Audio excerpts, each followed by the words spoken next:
La octava Cumbre de las Américas finaliza enviando un fuerte mensaje al gobierno venezolano. Los líderes del continente no tolerarán más violaciones a los derechos humanos, presos políticos y, sobre todo, no reconocerán las próximas elecciones presidenciales. Veamos a continuación los momentos más destacados de este encuentro hemisférico. En esta cumbre surgirán importantes recomendaciones, más de 40, que esperemos que los países asimilen inmediatamente, las transformen en obligatorias y que esto los lleve a mejores condiciones de lucha contra la corrupción. Hemos cambiado en el continente, usted lo ve en todos los casos que se están juzgando en todos los países, prácticamente en la mayoría de los países del continente. Aquello que existía antes, que había certeza de impunidad para los políticos, ha cambiado. Quizás todavía no tenemos en todos lados certeza de justicia, pero tenemos en todos lados posibilidades mucho más altas de justicia que las que teníamos en el pasado. Y creo que podemos, con empujones como el que está dando esta Cumbre de las Américas, tener esa certeza de justicia en el futuro para todos. Un éxito en la cumbre sería dotar al mecanismo de seguimiento de la Convención de la Lucha contra la Corrupción, de recursos adicionales que les permitieran al mecanismo de seguimiento implementar las recomendaciones, hacer justamente el seguimiento para que todas las recomendaciones que se formulen sean plenamente implementadas, todo en una manera global, en una manera concreta y en una manera específica que permita que esos trabajos institucionales también nos acerquen a la certeza de justicia. Eso sería un objetivo fundamental. Creo que es muy importante también que de esta cumbre surja la importancia de la solidaridad internacional y la cooperación internacional en el tema de lucha contra la corrupción. La corrupción no tiene fronteras, como lo demuestran los casos de Odebrecht o el juzgamiento de los casos de corrupción de PDVSA en Houston. Está en todos lados y es necesaria una cooperación internacional mucho más fluida para hacerle frente. Esa solidaridad que debe haber a nivel de fiscales, a nivel de ministerios de justicia, a nivel de poderes judiciales, para que la corrupción definitivamente pase a quedar acorralada en este continente. Venezuela es quien marca el contexto político de la cumbre, la situación en Venezuela y la necesidad de redemocratizar el país y no admitirlo pacíficamente como una nueva dictadura en el continente. Creo que varios países sumarán esfuerzos en este contexto y creo que estábamos buscando apoyos para la presentación de las denuncias por crímenes de lesa humanidad en La Haya respecto a las acciones del régimen desde el 2014 al 2017 por lo menos. Creo que también tenemos que atacar las variables de corrupción que surgen desde Cuba y concentrarnos también en el futuro, desde Cuba y desde Venezuela, y concentrarnos en el futuro en la aplicación de la Convención de Palermo en ese contexto venezolano. Tenemos que llevar adelante esfuerzos conjuntos, mancomunados, que impliquen, como señalaba hoy, mejores y adicionales recursos para el mecanismo de seguimiento de lucha contra la corrupción, y esto creo que es también algo que es esencialmente aplicable para el caso venezolano. Y tenemos que esperar que, sin perjuicio que sea difícil una declaración sobre el tema de Venezuela, primero porque no forma parte de la agenda temática específica de la cumbre, que los pronunciamientos de los países al respecto sean duros y contundentes y que lleven a acciones futuras que son extremadamente necesarias en este momento y que nos consta que hay coordinaciones en curso que involucran a los equipos de finanzas de todos los países para estudiar sanciones más duras por parte de los países latinoamericanos, siguiendo los claros y muy buenos ejemplos de Colombia y Panamá al respecto. Tenemos que agotar los caminos de la diplomacia y los caminos de la paz hacia la paz y los caminos por la democracia hacia la democracia. Y creo que tenemos que darle una oportunidad a sanciones cada vez más fuertes contra el régimen que permitan una solución pacífica a esta situación. La tiranía de Cuba y de Venezuela están evidentes al mundo entero. Venezuela fue uno de los países más ricos del hemisferio no hace mucho tiempo y ahora es uno de los países más pobres. Venezuela era una gran democracia. Esa democracia se ha venido abajo y tiene una dictadura y tiranía. Quiero ser muy evidente la responsabilidad de que sufra el pueblo venezolano es culpa de un hombre, Nicolás Maduro. Prometió a su pueblo que restauraría la pobreza, pero su riqueza, pero tiene más pobreza. Les prometió seguridad, pero actualmente hay crimen. Les prometió grandeza, pero el país está de rodillas. Ayer me reuní con 4 líderes valiosos de la oposición venezolana que han sido obligados a huir de su país. Me describieron cómo Maduro había corrompido la democracia venezolana y sobre la crisis humanitaria que enfrentan todos los venezolanos. Es doloroso pensar en ello y lo vi en primera vez cuando visité Colombia el año pasado y la frontera con Venezuela.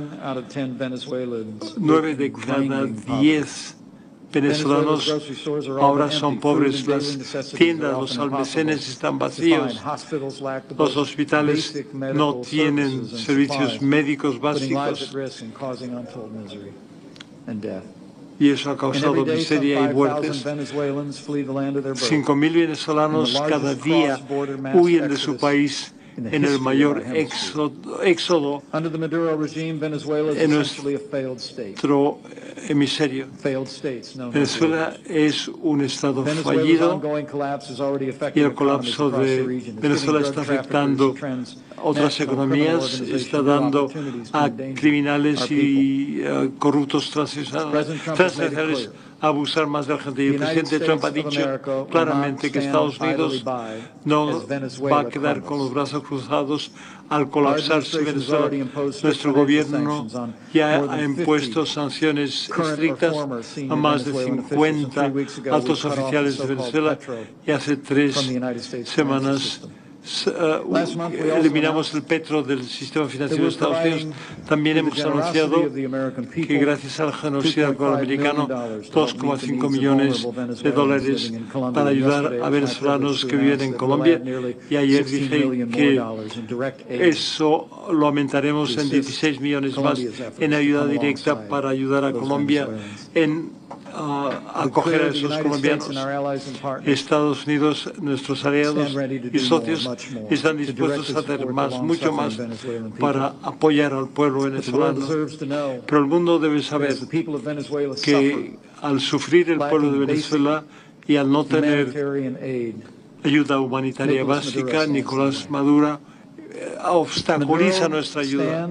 Maduro Today se niega a recibir ayuda humanitaria del mundo porque insiste que no hay crisis humanitaria a medida que la gente se muere de hambre y muere. Mi esposa y yo visitamos la frontera entre Colombia y Venezuela. Conocimos a una abuela que viajó con 5 nietos desde un pueblo de Venezuela y me dijo llorando que la pobreza era tal que sus nietos tenían que hacer cola a las 5 de la mañana para comprar un pedazo de pan a las 5 de la tarde y esa es la única comida que tenían. Hoy apelamos al gobierno de Maduro que abra el país para recibir ayuda que necesita el pueblo venezolano. Quiero dar las gracias a los países que han tomado medidas para apoyar al pueblo venezolano con ayuda. Hay casi 2 millones de personas que han sido desplazadas y la generosidad de los países de la región nos inspiran. También agradezco a los que han tratado de aislar al brutal sistema de Maduro. Costa Rica no ha permitido que el ministro de Defensa de Venezuela aterrice en su territorio. Otros países lo han hecho. Canadá ha sancionado más de 40 funcionarios, Argentina y Brasil también han limitado el viaje de venezolanos. Panamá ha limitado a 50 funcionarios por lavar dinero, y el Perú, mediante esta invitación a la cumbre, ha enviado un mensaje muy poderoso de que Maduro y las dictaduras no son bienvenidos acá, y les felicito.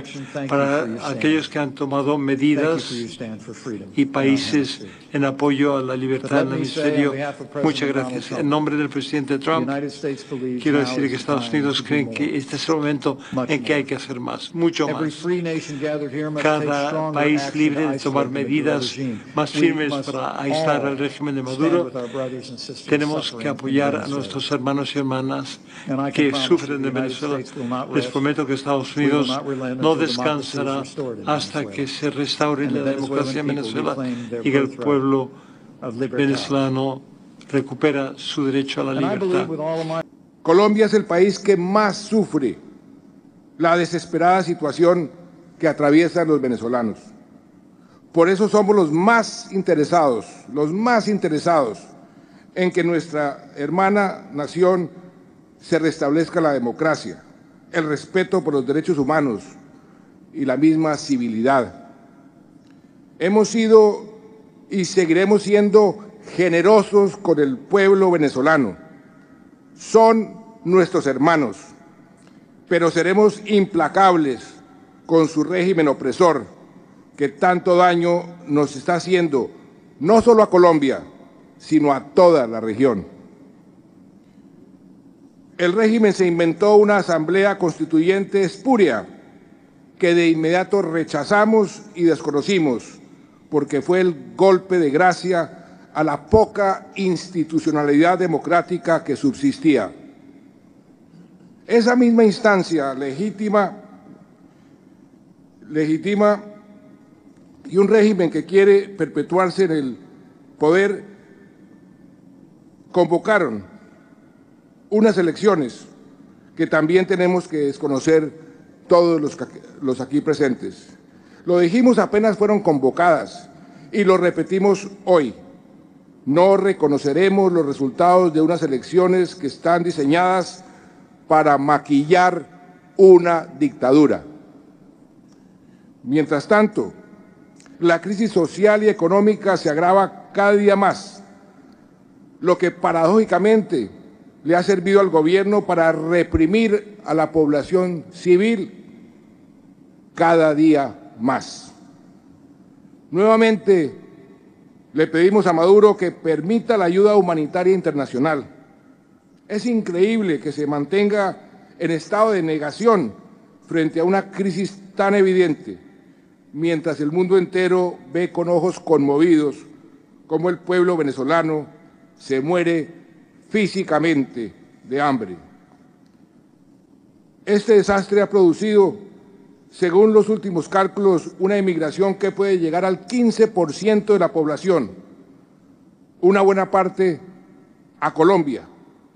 Y lo que es más preocupante, semejante cifra puede crecer mucho más.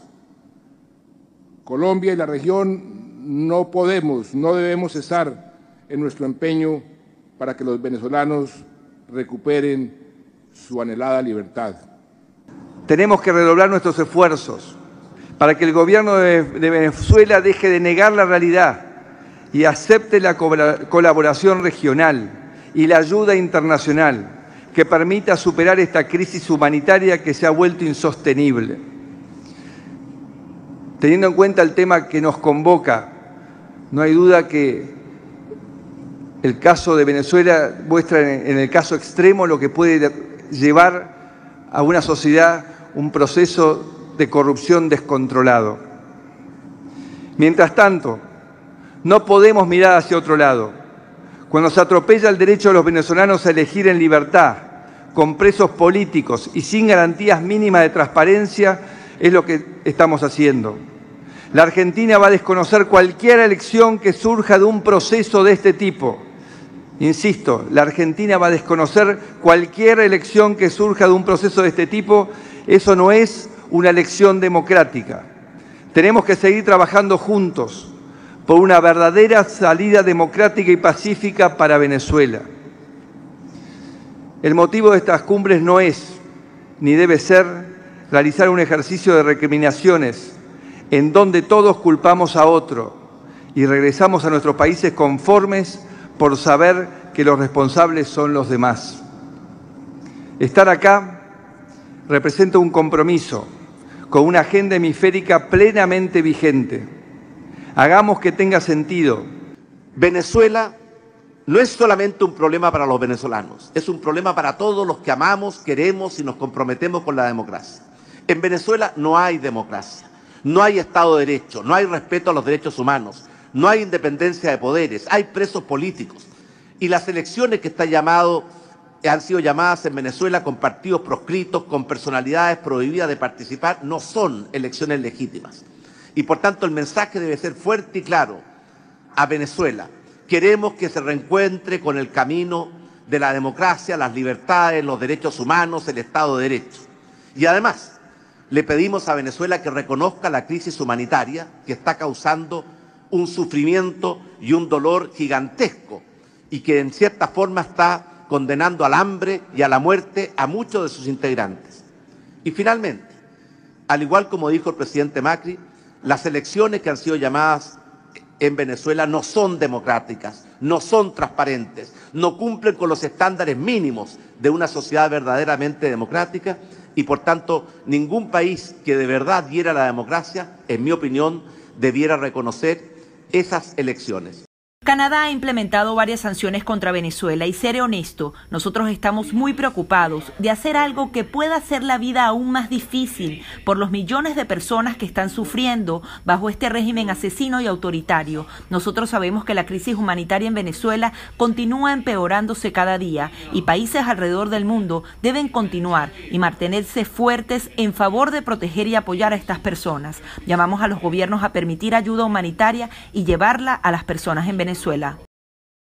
Aquí hay una oportunidad para que las principales democracias de este continente puedan hacer un planteamiento colectivo y categórico, denunciando esa crisis interna que tiene hoy día sumido al pueblo de Venezuela a una falta de no solo alimentos básicos, sino también medicinas, vacunas, cuestiones básicas que afectan especialmente a los más vulnerables.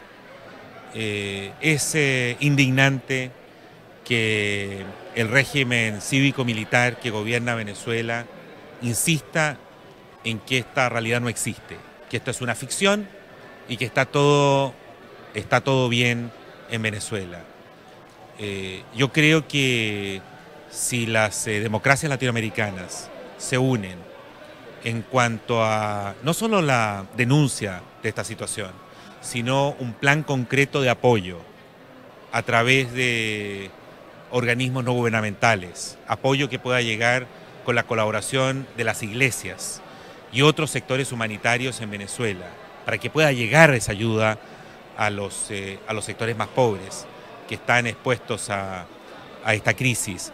Y al mismo tiempo una ayuda que ayude a los que pueda apoyar a los venezolanos que están en el exilio, que están hoy día viviendo en condiciones muy duras en Brasil, en Colombia, en Ecuador, en Perú, y otros que están tratando de salir adelante en países donde han sido debidamente acogidos. Creo que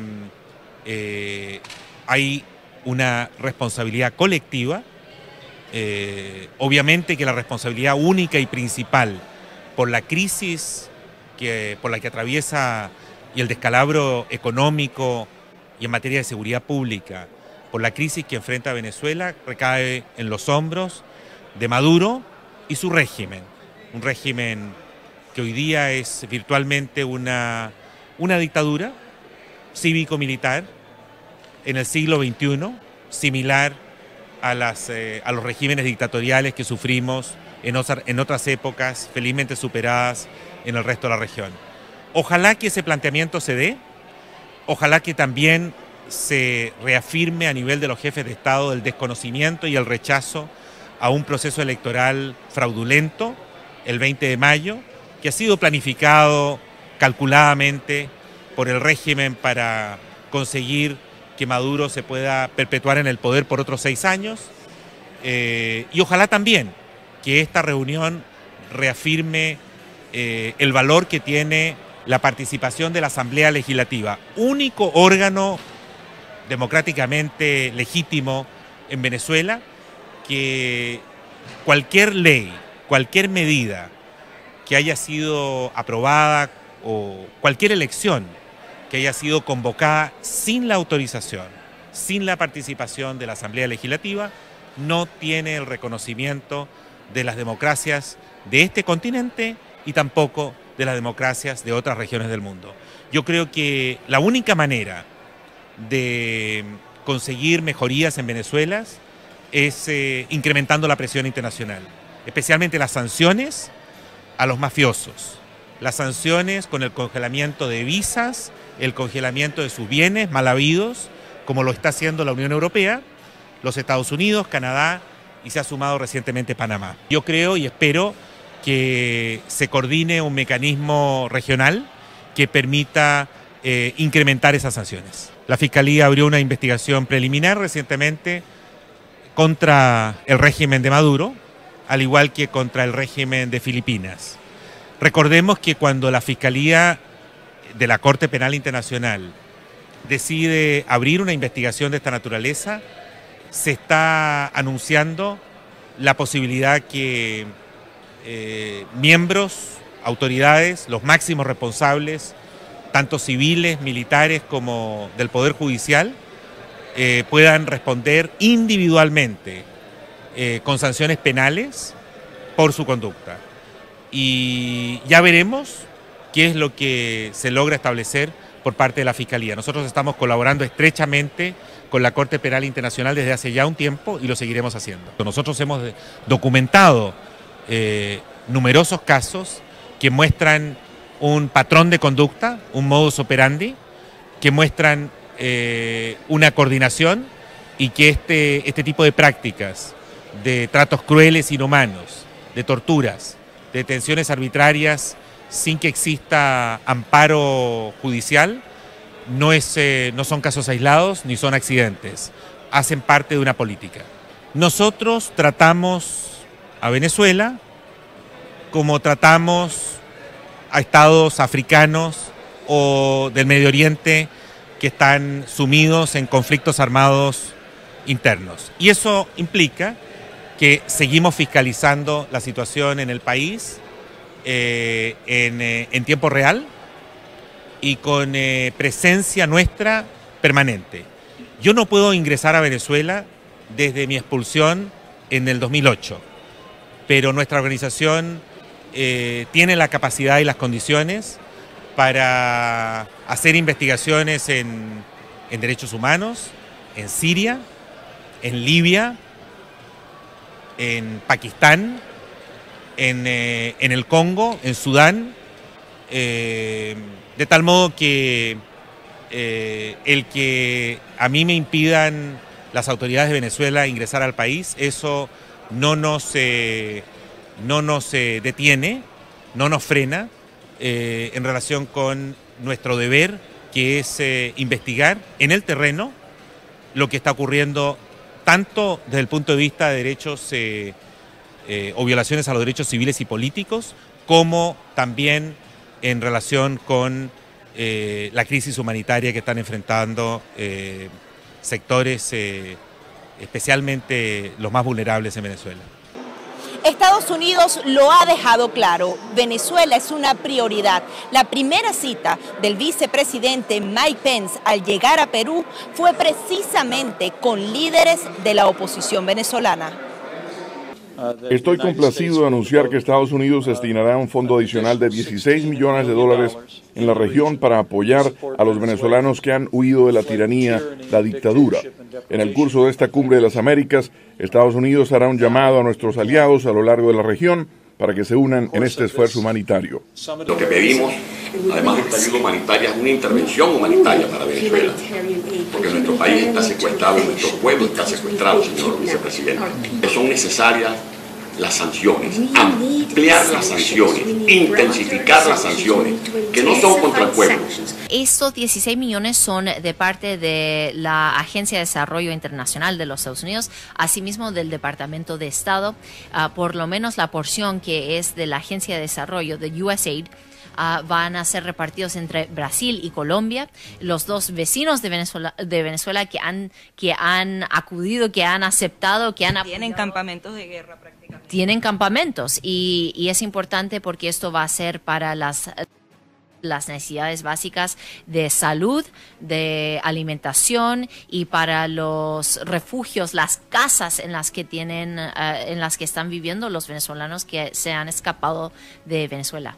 ¿Y la parte del Departamento de Estado, cómo se hace esa coordinación? Bueno, estamos trabajando con los gobiernos de la región para ver dónde hay necesidades. Hasta ahora sabemos que este dinero se va a implementar de inmediato en Brasil y en Colombia. Sabemos también que hay muchos países de Latinoamérica que han aceptado, que le han dado la bienvenida a los venezolanos. Así que siempre estamos considerando cómo podemos apoyar al pueblo venezolano. El vicepresidente Pence también fue muy claro.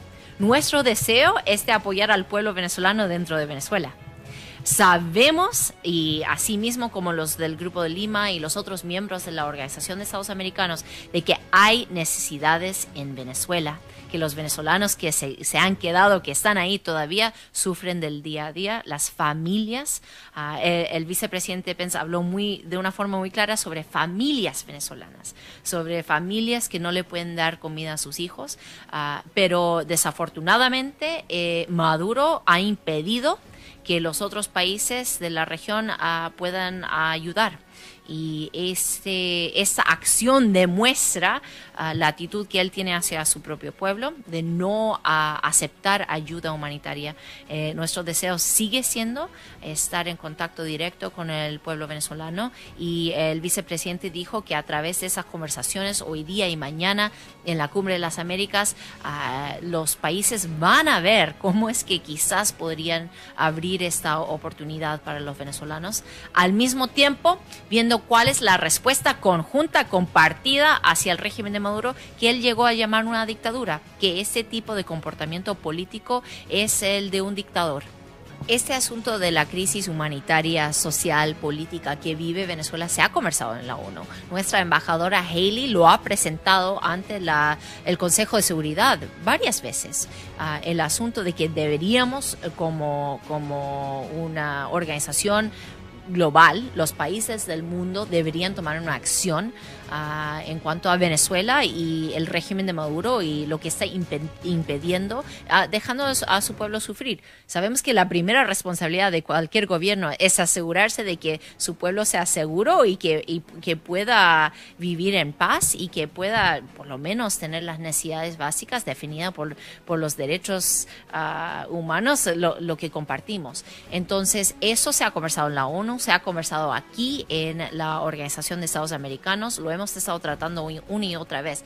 Es importante que los países también de la región asuman una responsabilidad. Los Estados Unidos hemos hecho lo que podemos hacer. Seguimos viendo cuáles son más opciones de sanciones para mandar un mensaje claro a aquellos que son corruptos, que le están robando el dinero al pueblo, que se lo están llevando al exterior. Cerramos nuestro sistema financiero para aquellos que se están aprovechando. Otros gobiernos también han sido muy claros. Sabemos varios han hablado sobre estas propuestas de elecciones, han hablado sobre el hecho de que no son ni transparentes, ni libres, ni justas, que cómo entonces podemos aceptar resultados de elecciones que no son ni elecciones. Entonces vemos muchos países que están de la misma mente, y ojalá también los que quizás en el pasado no se han unido. Nadie puede negar la crisis en Venezuela. Sería una mentira hacer eso. Nadie puede negar que el pueblo venezolano merece algo mejor y merece el apoyo internacional de todas las comunidades de las Américas. Y la responsabilidad entonces cae en nuestros hombros. Cae en todos los americanos apoyar al pueblo venezolano, ver dónde es que podemos hacerlo y también cómo condenamos al régimen. Se ha unido la región para apoyar el pueblo de Venezuela en momentos muy difíciles. Un reconocimiento también muy fuerte de la realidad humanitaria que está sufriendo hoy en día el pueblo de Venezuela, y a través de eso hemos hablado con varios mandatarios y otros oficiales de gobiernos de la región, lo cual todos han comprometido a hacer todo lo posible y a apoyar toda medida posible para restaurar la orden constitucional a Venezuela que se merece ese pueblo, para también ayudar a esos que han pedido refugio, que han abandonado a Venezuela por raíz de medicina, por causa de la falta de comida, proveer esa ayuda que el gobierno norteamericano ayer anunció que está ayudando en ese esfuerzo junto a nuestros aliados en la región, y realmente debe ser un esfuerzo internacional, porque este es un tema humano.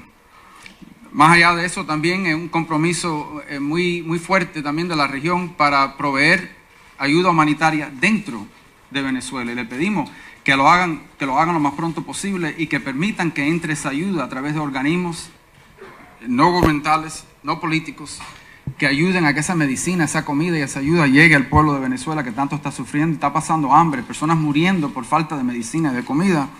Y también obviamente un compromiso que estamos creando y que existe ya para ayudar a Venezuela a reconstruirse económicamente, políticamente, como escoja el pueblo de Venezuela, pero después cuando regrese la democracia. También un deseo muy fuerte de que la OEA tome nueva fuerza y más vigor en su involucramiento en la región a nivel internacional también, y obviamente otras impresiones, ¿no? A nivel norteamericano, un interés muy fuerte en restaurar y fortalecer los enlaces económicos entre los países de la región y Estados Unidos, y seguiremos buscando oportunidades para poder lograr eso.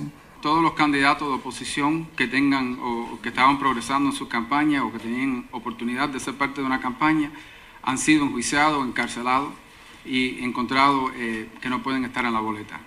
Tenemos un gobierno que utiliza el acceso a la comida y a la medicina para premiar a los que los apoyan y castigar a los que no lo apoyan. No hay prensa libre en Venezuela que se pueda expresar en contra del gobierno. Incluso todos los medios tienen que medirse, y en términos de la prensa oficial no le da espacio ninguno a cualquiera en la oposición. Existen bandas criminales en las calles, colectivos que castigan violentamente a esas personas, incluso al candidato que se ha prestado para esta elección como contrario. Y al final del día controlan las urnas y el cuento de la votación, y como sabemos en las últimas elecciones manipularon esos resultados. En cualquier dimensión eso no es una elección libre democrática, y no se debe reconocer como eso. Es simplemente un esfuerzo de Nicolás Maduro, que está débil en el poder, de tratar de cambiar el tema, de tratar de confundir, pero nadie está confuso, ni en la región, ni dentro de Venezuela tampoco. No es una elección democrática, no es legítima, no es una elección, no es elección. Lo que yo deseo para los pueblos que no tienen democracia es que tengan lo que tengan en Perú, lo que están teniendo en México. Este año hay elecciones en México, este año hay elecciones en Colombia. Y hay candidatos de la izquierda, candidatos en el centro, candidatos a la derecha, y el pueblo escoge, y a veces sale de la izquierda y a veces sale de la derecha, pero el pueblo escoge. Y si no le gusta lo que hizo esa persona, lo cambia.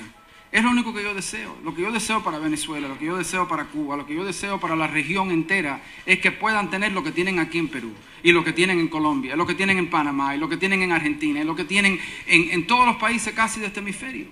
Es lo único que se pide, y es importante porque el mundo se encuentra en este momento en una decisión entre un crecimiento en los gobiernos dictatoriales. Todos los problemas del mundo surgen de esos gobiernos, todos. Corea del Norte, Irán, China, Rusia, ¿qué tienen en común?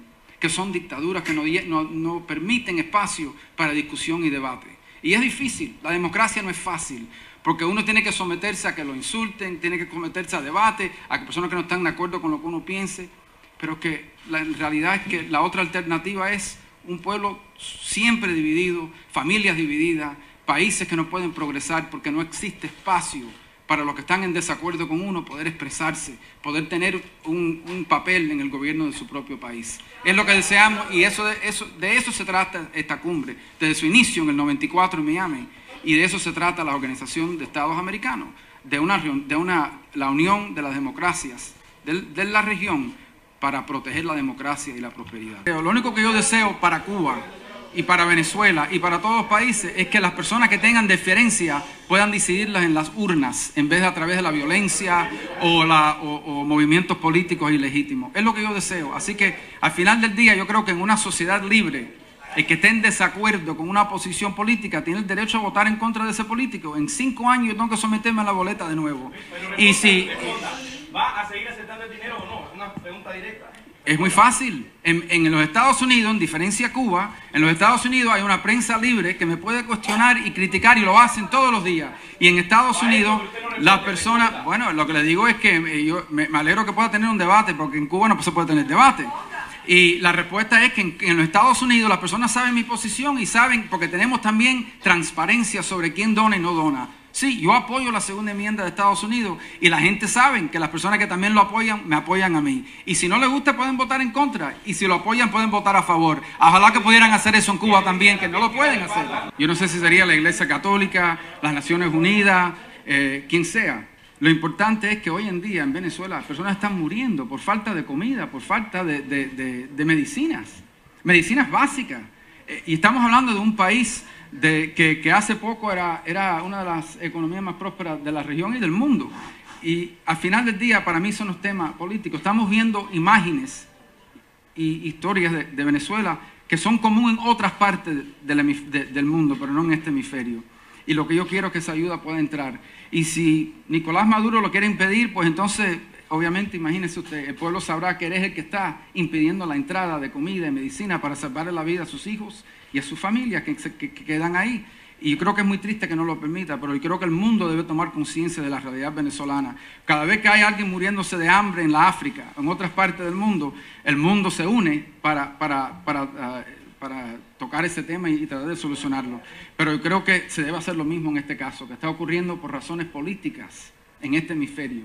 Y debemos, a nivel internacional, no simplemente la comunidad de esta región y la comunidad de este hemisferio, sino de Europa y de Asia, de todas partes del mundo, debemos poner la política hacia el lado y asegurarnos que pueda entrar a nivel internacional, no político, medicina y comida y ayuda humanitaria para un pueblo que está sufriendo de manera grave, de una manera que no se ha visto en este hemisferio en más de 50 años. Hemos notado aquí en Lima un consenso emergente a favor de la democracia, de la institucionalidad. Hemos encontrado una voluntad de decir la verdad, de apoyar a los pueblos oprimidos de nuestro hemisferio. El caso, obviamente, que más llama la atención es el de Venezuela. Y como bien dijo el senador Rubio, hay solidaridad no solo con los que han tenido que huir del país, que muchos países hermanos están ayudando a que esas personas sean acogidas, tengan albergue, alimentos, pero también con los millones de venezolanos que permanecen dentro del país y que necesitan una solución, porque lo actual no es sustentable, no es sostenible. Nosotros nos unimos a todos estos países, jefes de estados, que son parte de, repito, el consenso emergente a favor de la institucionalidad, a favor de los derechos humanos y de la democracia. Y nos gusta, nos complace ver que cada día hay más consenso sobre la idea de que debe haber un estándar en las Américas, no de imponerle nada a ningún gobierno, sino la idea de que todos los pueblos puedan aspirar a la autodeterminación, a que se respeten los derechos humanos, a luchar contra la corrupción. También hay otro tema que se ha escuchado en múltiples reuniones, que es la relación comercial de Estados Unidos con los países de la región.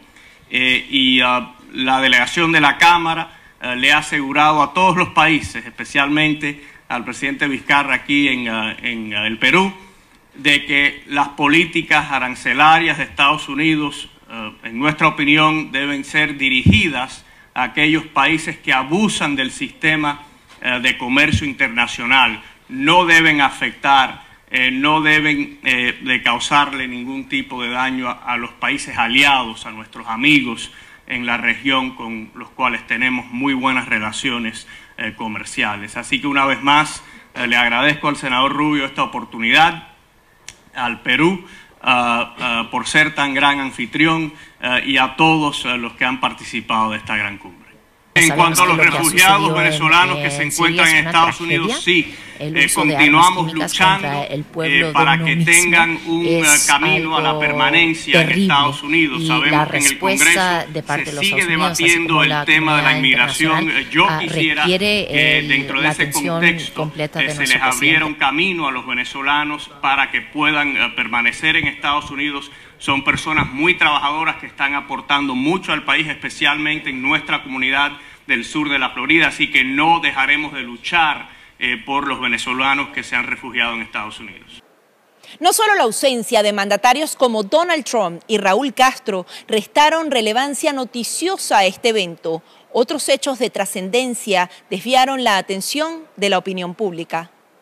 Sabemos que lo que ha sucedido en Siria es una tragedia. El uso de armas químicas contra el pueblo de uno mismo es algo terrible y la respuesta de parte de los Estados Unidos, así como la comunidad internacional, requiere la atención completa de nuestro presidente. También hacemos un llamado a las grandes potencias a buscar caminos que permitan alcanzar la paz duradera al pueblo sirio. Hemos retirado de la inauguración porque no tenemos por qué escuchar el discurso de alguien que es un renegado, un calumniador y una persona servil como es el secretario general de la OEA, Luis Almagro. Ni la OEA ni Almagro tienen ninguna autoridad ni ninguna moral para emitir juicio sobre Cuba y sobre los pueblos de nuestra América. ¿Se retiran solo de la inauguración? Nos hemos retirado solamente de la inauguración después de escuchar las palabras expresadas por el presidente del Perú, Martín Vizcarra, a quien hemos escuchado con mucha atención y con mucho respeto. Muchas gracias. Así transcurrió la 8ª Cumbre de las Américas, BPI TV en el lugar de la noticia. Reportó para ustedes Gabriela Peroso desde Lima, Perú.